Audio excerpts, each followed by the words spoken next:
Irano armijos vyriausiasis vadas ką tik paskelbė piniginį atlygį už amerikiečių karių nužudymą arba suėmimą, o jei tai padarys moteris, atlygis bus dvigubai didesnis. Sveiki sugrįžę į Axis of Truth. Aš Emily Schrader. O sekmadienį generolas majoras Amiras Hatamis, Islamo Respublikos armijos vyriausiasis vadas, paskelbė, kad bet kuris iranietis, kuris sugaus arba nužudys amerikiečių kariškį, gaus $30 000. O jei tai padarys moteris, atlygis padvigubinamas iki $60 000. Tai ypač absurdiška, kai pagalvoja, kad iranietis net negali sau leisti nusipirkti duonos ar mėsos. Tačiau tai visuomeniai pateikiama kaip kažkokia patriotinė sutelktinė finansavimo kampanija, skirta nušauti amerikietį. Pažodžiui, pasakyk man dar kartą, kaip tai neturi įtakos Amerikai. Tai yra žmogus, kuris vadovauja visai Irano armijai ir viešai nustato kainą Amerikos piliečių gyvybėms. Ir nepamirškite, kaip dažnai režimas grasina nužudyti JAV prezidentą. Tuo tarpu prezidentas Trumpas vis dar erzina juos savo komentarais apie tai, kad JAV valdo Hormūzo sąsiaurį ir tai išprovokavo šią mažą atamio išsišokimą. Pažiūrėkite. Amerikos nusikaltėlis sako, aš noriu, kad Hormūzo sąsiauris būtų mano šalies dalis. Aš paskelbsiu nusikaltimą. Pirmiausia, tu klysti. Al buvo tyčinis melas. Kokia didelė klaida buvo pasakyti, kad juokauja. Net juokauti taip yra per didelė klaida. Dabar jis tęsia kalbėdamas apie tai, kaip Islamo Respublika turi gynėjų, kurie sulaužys jam blauzdas.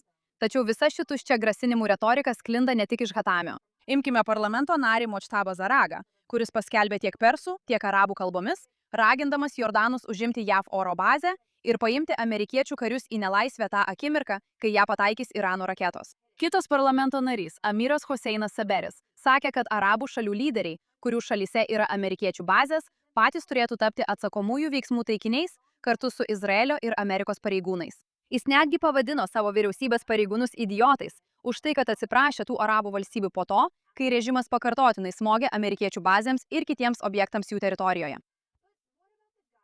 O kaip dėl žmogaus, kuris, kaip teigiama, vadovauja visoms šiams daryboms, Galio Bafas? Juk jis tikrai neragina smurto, juk jis darybininkas, ar ne? Na, ne visai. Šią savaitę jis pasirodė valstybinėje televizijoje ir pareiškė, kad režimas pasiekė tikrą pergalę. Pažiūrėkite. Noriu pasakyti, kad šiandien mes dalyvaujame negarbingame kare, kurio priešakyje stovi Amerika ir sionistų režimas. O mūsų tauta drąsiai, vyriškai, nuoširdžiai, kaip karo meistrai. Aš kaip tarnas, kaip brolis, kuris gerai išmano darbo detalės, sakau tai iš visos širdies. Šiame kare mes tikrai laimėjome tiek institucinių, tiek politinių požiūrių. Aš tame pirmame karo interviu, Ramazanai, karo viduryje, paminėjau, kad kalbėdamas apie šį karą, neturėjau menyje, kad mes kovojome prieš Amerikos armiją ar prieš sionistinio režimo armiją. Ne. Mano mintis yra ta, kad Amerika ir Izraelis su aiškiais ir konkrečiais tikslais, su 9 aiškiai paskelbtais, oficialiais, rašytiniais ir pakartotinai išsakytais tikslais. Mano mintis. Jie sakė, kad visiškai be jokios priežasties mus užpuolė. Tačiau jie nepasiekė nė vieno iš šių tikslų. Ir tai buvo visiškas Amerikos ir sionistinio režimo pralaimėjimas. Tai tikrai neskamba kaip žmogus, kuris nori sudaryti susitarimą. Tiesiog, sakau, galbūt kas nors turėtų pranešti JAV prezidentui. Primenu, kad tai tas pats vaikinas, kuris praėjusią savaitę X platformoje tyčiojasi iš Trumpo, vadino jo diplomatiją teatru, nuolat kartojo tai ir kaltino jį patyčiomis, sulaužytais pažadais bei melagingomis naujienomis. O kai Trumpas atsisakė planuoto smūgio ir vietoj to pradėjo kalbėti apie susitarimą dėl Hormūzo, Gali Bafas pareiškė, kad būtent dėl to, jog jis sugebėjo paveikti prezidento mintis, Trumpas atsitraukė. Pažiūrėkite. Jie atvėrė Hormūzo sąsiaurį. Jie tai padarys. Ir kai pamačiau Iraną, sustabdžiau juos, pasakiau, kad mes turime susitarimą.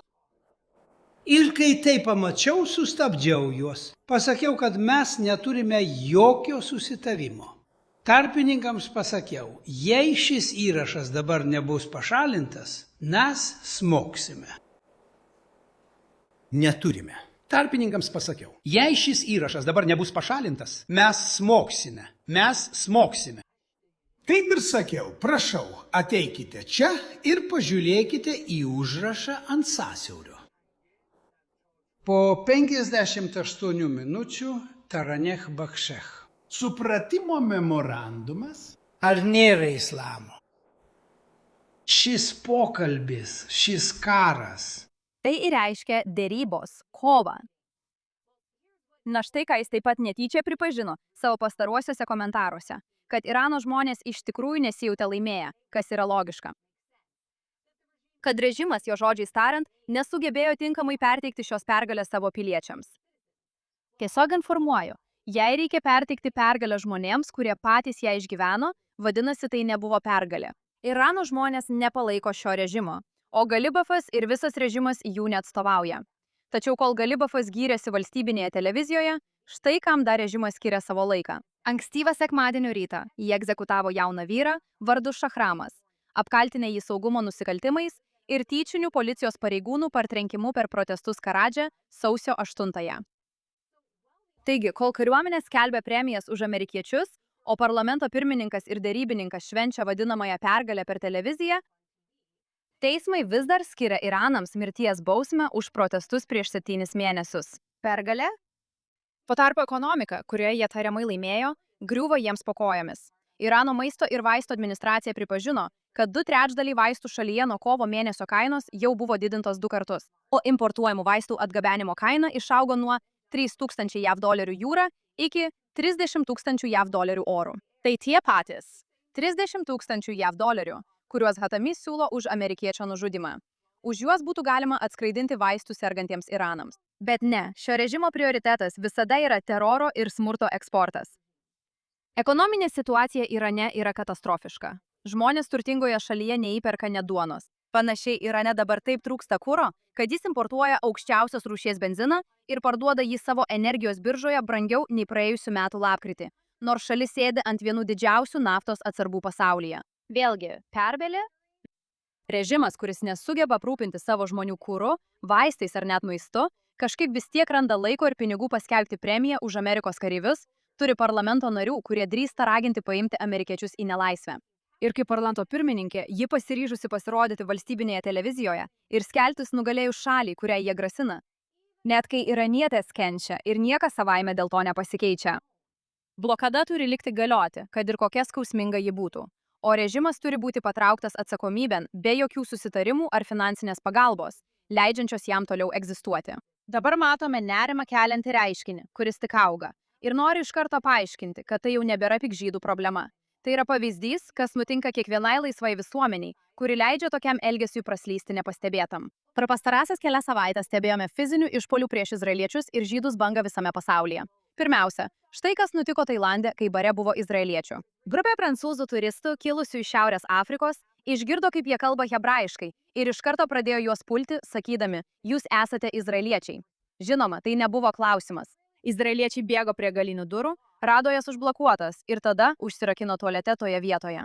Jų užpuolikai vis tiek išlaužė duris, o net ir patys baro apsaugos darbuotojai prisijungė ir pradėjo žiauriai mušti izraeliečius lazdomis. Dabar liudininkai sako, kad minia šaukia Itiba al-Jehud, skersti žydus, ir žinoma laisvė Palestinai, kol visa tai vyko. Vienam iš jaunų vyrų buvo sulaužyti šonkauliai, žandikaulis, dantis ir vienas stuburo slankstelis. Vos po kelių savaičių kitoje saloje Tailande 62 metų motina ir jos 23 metų dukra žygiavo, kai juos užpuolė vyras, įkando motinai į ausį ir mušė ją tol, kol ji neteko sąmonės. Jos dukra taip pat buvo sumušta, kai bandė ją apsaugoti. Abiem prireikė operacijos. Yra daugybė panašių incidentų, įskaitant vieną praėjusią savaitę, kai Tailando zoologijos sodas atsisakė įleisti Izraelio turistą ir vaiką, o vėliau smarkiai trenkė galvą į izraeliečius. Pažiūrėkite. Gerai, mes išeinam, nes mums viskas gerai. Gerai, rimtai, koks tavo vardas? Gerai. Mes tau nieko nepadarėme, nuo čia. Iš mano vietos. Ei. Gerai, rimtai, koks tavo vardas? Mes išeiname. Bet ei, gerai, mes išeiname. Visų. Įdomu, kokios jo pažiūros. Na, o dabar į Belfastą. Tai įvyko šį savaitgalį. Jonathanas Rave ir Dava Bas, mūsų žurnalistai iš E24 News, filmuoja dokumentinį filmą apie augantį antisemitizmą Europoje, kalbindami žmonės gatvėje šalia Barų rajono Airijoje. Vietinis vyras suprato, kad jie yra iš Izraelio tinklo, sušuko F Izraelis ir tada bandė užplėšti kamerą iš jų rankų. Kai jam tai nepavyko, jis metė stiklinę alaus bokalą į Bas galvą, padarydamas žaizdą, kurią iš tikrųjų reikėjo gydyti. Pažiūrėkime. Aloha, gerai, ištrink tą nuotrauką. Gerai, kas yra? Kas yra? Neliesk jo, kokia problema? Nustokite mane filmuoti. Prašau, ponė. Policija, prašau. What's the problem? Don't touch him. What's the problem? Stop recording me. Police, please. Ko tu mane šaukai? Ne. Mašina. What are you recording me for?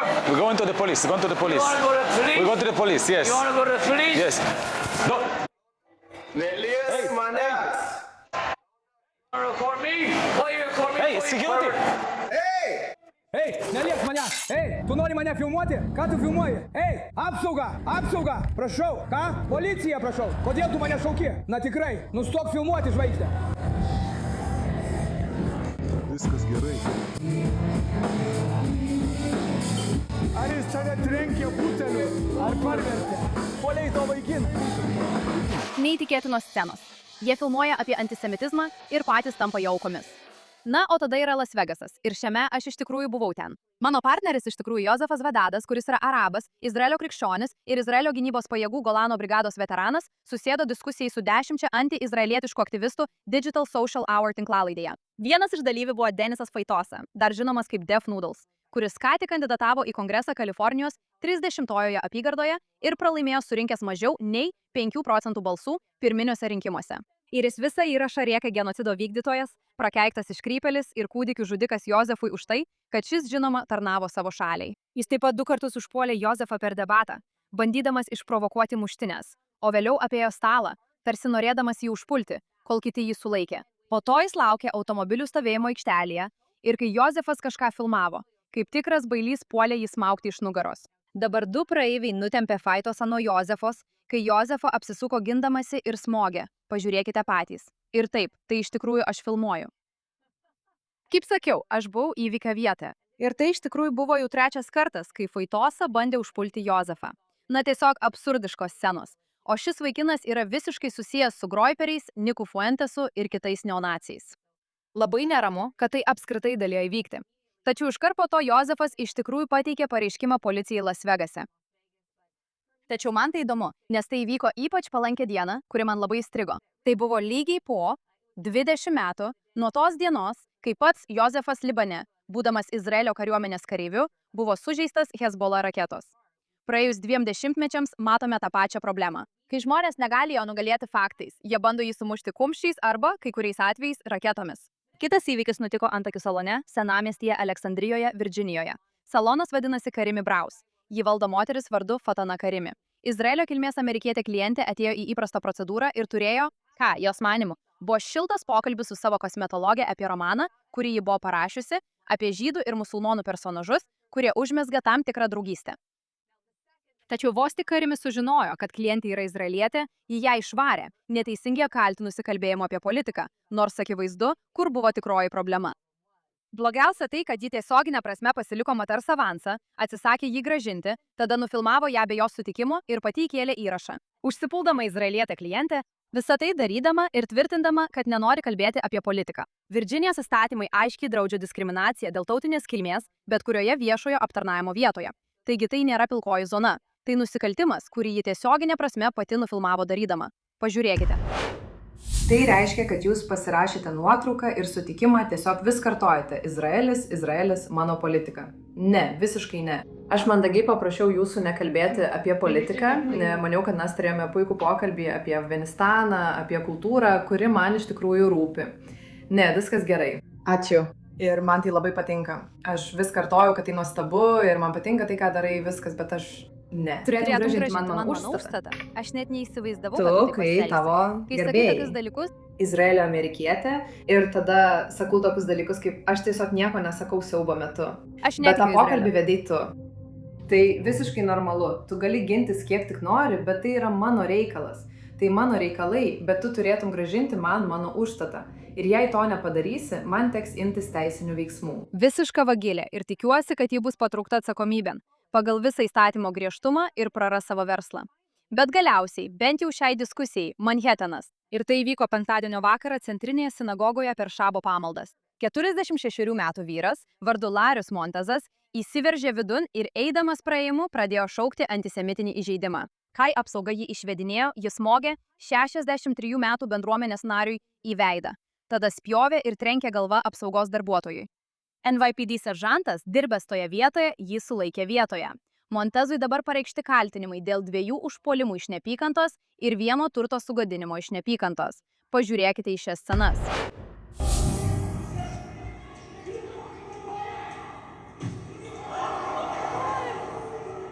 Dabar jūs nematote viso to, kas ten vyko, bet akivaizdu, kad tai yra kažkas, kas niekada neturėtų vykti jokiose šabo pamaldose ir iš tikrųjų jokioje religinėje bendruomenėje. Tačiau faktas, kad tai ir toliau vyksta žydams, labai aiškiai yra tokių žmonių kaip meras Mamdani veiklos pasekmė. NYPD komisarė Jessica Tisch, kuri iš tikrųjų užaugo lankydama tą sinagogą, pavadino tai labai skausmingų įvykių ir pasakė, kad maldos namai niekada neturėtų tapti nusikaltimo vieta, akivaizdu. Ir vis dėlto, jei pažvelgsite į statistiką, prieš žydus buvo nukreipta 70% visų neapykantos nusikaltimų Niujorke vien praėjusį mėnesį, nors jie sudaro tik apie 10% gyventojų. Labai aišku, kas vyksta.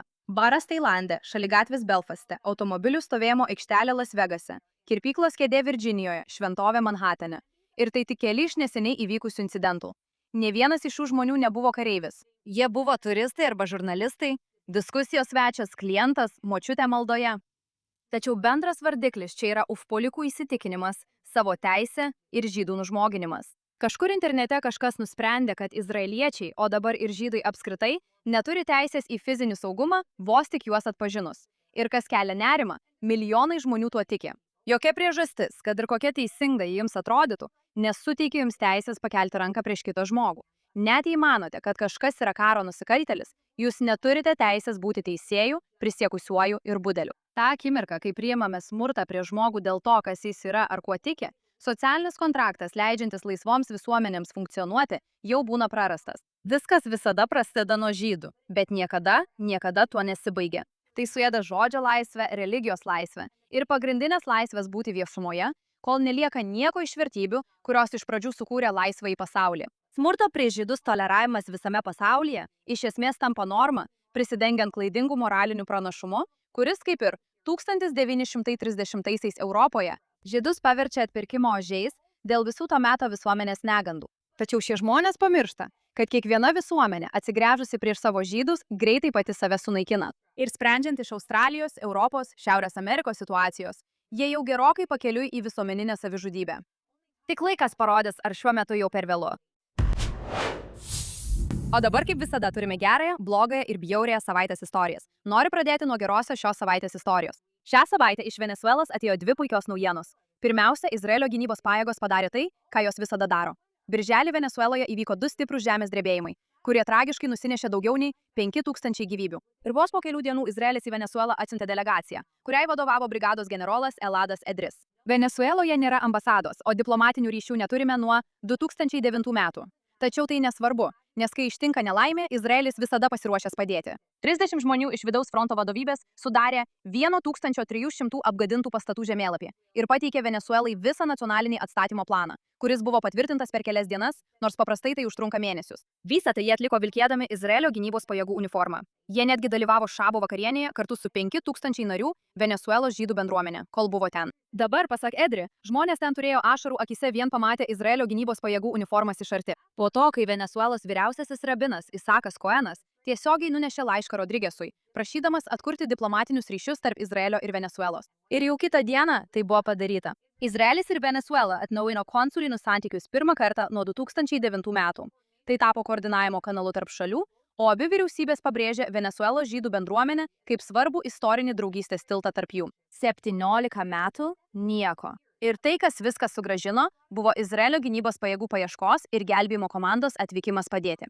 Dabar Venesueloje trūksta tik Marijos Korinos Mačado. O dabar apie blogąją pusę. Prezidentas Trumpas nurodė Pentagonui sumažinti bendras Amerikos karinės pratybas su Pietų Korėja. Matyt, norėdamas nubausti Seulą už atsisakymą padėti Jungtinėms valstijoms denuklearizuoti Iraną. Na tai neteisingas Pietų Korėjos žingsnis. Tai taip pat neteisinga prezidento Trumpo reakcija. Iš tiesų, Trumpas paminėjo savo labai gerus santykius su Šiaurės Korėjos diktatoriumi Kimu Čong-unu. Rimtai? Taigi, demokratinė sąjungininkė atsisako prisijungti prie Amerikos politikos artimuosiuose rytuose, o Vašingtonas atsako susilpnindamas karinį pasirengimą prieš branduolinę diktatūrą ir dangstydamas jų nusikaltimus žmoniškumui. Jau nekalbant apie tai, kad jis dabar politizuoja karinius mokymus su sąjungininkais. Primenu, kad Šiaurės Korėja ką tik atnaujino balistinių raketų bandymus. Jos kariai dabar įgijo kovinės patirties kovodami už Rusiją Ukrainoje, o Kimas toliau plečia savo branduolinį arsenalą ir grasina Pietų Korėjai, Japonijai bei Jungtinėms valstijoms. Tai kodėl Amerikai naudinga remti Pietų Korėją? Visų pirma, ši sąjunga atgraso nuo branduolinio karo. Amerikos kariai ir bendros pratybos, tokios kaip dabar vykstančios, kurias Trumpas nori atšaukti, priverčia tokius žmonės kaip Kimas 2 kartus pagalvoti prieš puolant Pietų Korėją ar Amerikos pajėgas ir sąjungininkus visame regione. Antra, Pietų Korėja yra svarbi demokratinė, ekonominė ir technologinė partnerė. Ji yra pagrindinė Amerikos tiekimo grandinių dalis – puslaidininkių, baterijų, laivų statybos ir pažangios gamybos srityse. Jos saugumas tiesiogiai veikia Amerikos ekonomiką. Trečia, Amerikos patikimumas yra pavojuje. Japonija, Taivanas ir visi kiti JAV sąjungininkai stebi, kaip Vašingtonas elgiasi su Pietų Korėja. Jei Amerika pavers gynybos įsipareigojimus derybų priemonėmis, Kinija, Rusija ir Islamo režimas tikrai tai pastebės. Tokie pareiškimai kelia pavojų Amerikos sąjungininkams ir naudingi Amerikos priešams. Šiaurės Korėja nėra šiaip koks autoritarinis režimas, su kuria Amerika nesutarė. Tai viena žiauriausių totalitarinių valstybių šiuolaikinėje istorijoje. Būtent tokius žmonės Vašingtonas apdovanoja, tuo pačiu bausdamas demokratinį sąjungininką. Šiaurės Korėja valdo politinių kalinių stovyklas, kuriuose režimas vykdo žmogžudystės, kankinimus, prievartavimus, pavergimą, sąmoningą marinimą badu, priverstinius abortus ir kūdikių žudimą. Ji taiko kelių kartų kolektyvinę bausmę. Tai reiškia, kad žmonės gali būti įkalinti ar persekiojami dėl tariamos politinės tėvų ar giminaičių kaltės. Vaikai gali paveldėti valstybės bausmę už nusikaltimus, kurių jie niekada nepadarė. Ji taip pat sąmoningai izoliuoja ir badu marina savo gyventojus, tuo pačiu leisdama išteklius branduoliniams ginklams, balistiniams raketoms ir prabangiam Kimų dinastijos gyvenimui. Nesuskaičiuojama daugybė šiaurės korėjiečių buvo įvykdyta mirties bausmė arba jie buvo išsiųsti į darbo stovyklas už užsienio žiniasklaidos vartojimą ar bandymą pabėgti. Tačiau Donaldas Trumpas draugauja su jų engėjų, todėl viskas gerai. Kaip Amerikos sąjungininkai gali pasitikėti Jungtinėmis valstijomis, jei Vašingtonas baudžia demokratinius partnerius už kiekvieną politikos nesutarimą, o diktatoriams siūlo nuolaidas ir pagirimus vien todėl, kad prezidentui patinka asmeniniai santykiai su jais. Pietų Korėja turi visą teisę nuspręsti, ar dalyvauti operacijoje prieš islamo režimą. Manau, kad jie turėtų. Amerika taip pat turi visą teisę nesutikti. Tačiau silpnindami Korėjos pusiasalio gynybą, mes nebaudžiame Seulo politikų už jų poziciją. Mes tik darome paslaugą Kim Čong-unui. Ir tai yra bjauru. Ir kalbant apie bjaurumą, mūsų savaitės bjauri istorija. Šlykštus nevykėlis, apie kurį jau esame kalbėję šioje laidoje, Denas Bilzerianas, arba kaip aš jį vadinu, degradantas Denas. Degradantas Denas nusprendė dalyvauti respublikonų pirminiuose rinkimuose Floridoje prieš atstovą Randy Feiną, Floridos 6-ame apygardoje. O jo kampanija iš esmės buvo visa holokausto neigimo operacija su vieta rinkimų biuletenyje. Artėjant pirminiams rinkimams, jo kampanijos paskyra paskelbė dirbtinio intelekto sukurtą vaizdo įrašą, kuriame Feinas, kuris yra žydas, buvo pavadintas stora žydu ir šėtono šiurpiu mažuoju pakaliku. Taip pat klausiant žiūrovų, ar jie turėtų dar kartą peržiūrėti to austrų dailininko nuomonės. Taip, Hitleris. Vaizdo įraše jis Feinai nupiešė demoniškus ragus ir pasakė, mums reikia tik Amerikos, o Izraelio niekada. Analizė taip pat parodė, kad 33% visų Bilo Zariano įrašų apie Feiną buvo antisemitiniai. Prieš pat tą vaizdo įrašą kažkas iš tikrųjų purškė svastiką ant vieno iš Feino rinkimų plakatų, o Bilo Zariano reakcija nebuvo pasmerkti tai. Jis paskelbė savo suklastotą dirbtinio intelekto vaizdo įrašą, kuriame apkaltino Feiną, kad šis pats surežisavo neapykantos nusikaltimą prieš save. Net kai TMZ tiesiai šviesiai paklausė Bilo Zariano, ar Hitleris buvo antisemitinis, jis neatsakė į klausimą. Ir štai čia viskas tampa dar painiau. Feino advokatas praėjusią savaitę išsiuntė reikalavimą nutraukti veiksmus, Lake County komisarui Antonijui Sabatiniui, kuris valdė. Neregistruota organizacija, vadinama Florida First Action Network, išleido $100,000 televizijos reklamoms, laiškams ir žinutėms. Puolė Faina, niekada nepateikdama ataskaitos JAV federaliniai rinkimų komisijai. Dabar Fainas advokatas parašė, kad jie turi visas priežastis manyti, jog šie pinigai atkeliauja iš užsienio ir pastaboje nurodė, kad ši organizacija iš esmės yra vaiduoklis. Jie neatmeta galimybės, kad ją finansuoja priešiška užsienio vyriausybė. O Sabatinis nėra kažkoks pašalinis asmuo. Jis taip pat yra Bilo Zariano rinkimų kampanijos darbuotojų sąraše. Jam sumokėta apie $10,000. O Bilo Zariano rinkimų štabas registruotas pačio Sabatinio advokatų kontoroje. Kaip patogu. O iš kur pačio Bilo Zariano pinigai? Jis savo rinkimų kampanijai paskolino $1 milijoną iš savo kišenės, nors jo didžiausias nurodytas turtas yra 146 milijonai akcijų įmonėje, kuri šiuo metu yra federalinio kaltinimo sulaukusi, kurių vertė $1 už akciją. Tačiau niekas jų nepriklausomai neįvertino. Jo paties tėvas susiduria su federaliniais sukčiavimo kaltinimais, esą pervedęs pinigus į Dano verslus, nors pats turi daugiau nei 180 milijonų skolų pagal teismo sprendimus. Taigi, tarp jo paties finansų ir fiktyvios organizacijos, kuri už jį leidžia puolamuosius skelbimus, sėkmės bandant gauti aiškų atsakymą, kas iš tikrųjų finansuoja šią kampaniją. Tiesą sakant, tai, kad ši kova buvo bent kiek konkurencinga, jau daug pasako apie tai, kur dalis Respublikonų partijos yra nuklydusi. Tokie nacių gerbėjai kaip išsigimė Šlisdėnas neturėtų būti priimami į jokias politinės partijas. Deja, šią savaitę būtent tokioje situacijoje ir esame. Tikėkime, kad kitą savaitę turėsime daugiau pozityvių naujienų, kuriomis galėsime pasidalinti. Bet kol kas tai viskas mūsų šios savaitės laidai. Jei norite sekti vesti visas naujienas apie Islamo Respubliką ir Izraelį, būtinai sekite mane X ir Instagram platformose. Aš esu Emilė Šeider ir tai buvo Axis of Truth per GNS. Iki kitos savaitės.